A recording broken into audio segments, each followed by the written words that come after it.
Maligayang araw po sa ating lahat dahil Biyernes po ngayon kaya eto.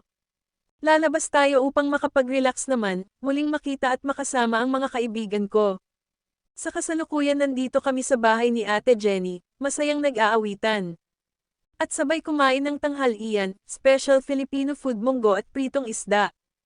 Ang kanyang menu for today, pagkalipas ng ilan oras na isipan na namin pumunta sa mall para may iba naman. Pumunta kami sa Max lumibot lang kahit wala plano mamili dahil hindi pa nam kami sumasahod.